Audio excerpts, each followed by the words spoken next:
Our next topic is why Newton's second law is known as real law of motion. अच्छा, Newton second law को हम real law of motion क्यों बोलते हैं? इसलिए बोलते हैं कि न्यूटन सेकेंड लॉ ऐसा लॉ है जिससे हम न्यूटन के फर्स्ट लॉ को भी ड्राइव कर सकते हैं। इसके सेकेंड लॉ को अगर हम एनालाइज करें तो इसके एनालिसिस से हमें पता चलेगा कि यही लॉ है जो फर्स्ट लॉ को भी प्रूव कर सकता है। ठीक है, तो अब कैसे प्रूव करेगा? Let us see. जो न्यूटन के सेकेंड लॉ के अकॉर्डिंग फोर्स जो है that is equal to rate of change of linear momentum, या ये लिख सकते हो या लिख सकते हो force is the product of mass and acceleration. ये दोनों ही सेकेंड लॉ को रिप्रेजेंट कर रहे हैं। ठीक है, तो देखो मैं इसको यूज करूंगी, force is product of mass and acceleration. अब एक्सेलरेशन क्या होता है? एक्सेलरेशन होता है rate of change of velocity. जब भी किसी बॉडी की वेलोसिटी चेंज करती है टाइम के साथ, तो उसके वेलोसिटी के चेंज होने से वो बॉडी क्या करती है? एक्सेलरेट करती है।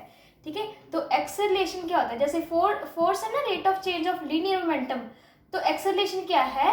Rate of change of velocity के चेंज को कहती है एक्सेलरेशन। ठीक है, तो वहां पे एक्सेलरेशन की जगह पे क्या लिखती है? वेलोसिटी में चेंज। ये फाइनल वेलोसिटी है या इनिशियल वेलोसिटी है? वेलोसिटी में कितना चेंज आया विद रिस्पेक्ट टू टाइम।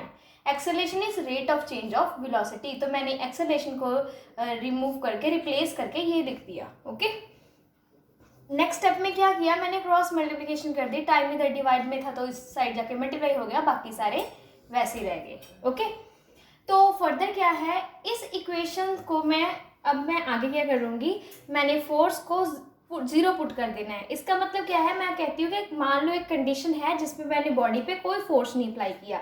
अगर मैंने फोर्स अप्लाई ही नहीं किया तो फोर्स की वैल्यू क्या है? 0। तो इस साइड पे अगर फोर्स 0 इंटू टी 0 ही है, ये सारी वैल्यू 0 आ गई, तो m v minus u is equal to 0। ठीक है, ये सारी यहाँ से ड्राइव करके फोर्स के 0 के केस में ये कंडीशन आ गई। अब देखो, मास तो कभी किसी चीज का 0 हो ही नहीं सकता। मास तो 0 नहीं ना लेंगे हम, तो क्या होगा? मास तो 0 है नहीं, इसका मतलब ये क्वांटिटी 0 के इक्वल होगी। अब v minus u is equal to 0, final velocity minus initial velocity is equal to 0। अगर इसको मैं दूसरी साइड लेके जाऊंगी इक्वल के, तो फाइनल वेलोसिटी किसके इक्वल आ गई? इनिशियल वेलोसिटी के। इसका मतलब क्या है? अगर फोर्स कोई अप्लाई नहीं की जा रही तो जो वेलोसिटी बॉडी की पहले थी और जो वेलोसिटी बाद में है, फाइनल है जो इनिशियल है, वो दोनों सेम ही रहेंगी। ठीक है, तो अब देखो इसका मतलब क्या है? मान लो जो इनिशियल में वेलोसिटी बॉडी की 0 थी, मतलब 0 मतलब बॉडी रेस्ट में थी, तो अगर फोर्स अप्लाई नहीं किया तो लास्ट में जाके भी रेस्ट में रहेगी। यही तो न्यूटन, देखो सेकेंड लॉ को ड्राइव किया, ये न्यूटन फर्स्ट लॉ आ गया। नो फोर्स इज अप्लाइड, अगर कोई फोर्स अप्लाई नहीं की तो if a body is in rest then it will remains in rest. अगर मान लो बॉडी किसी मूव कर रही है, मान लो उसकी इनिशियल वेलोसिटी 2 मीटर पर सेकेंड थी।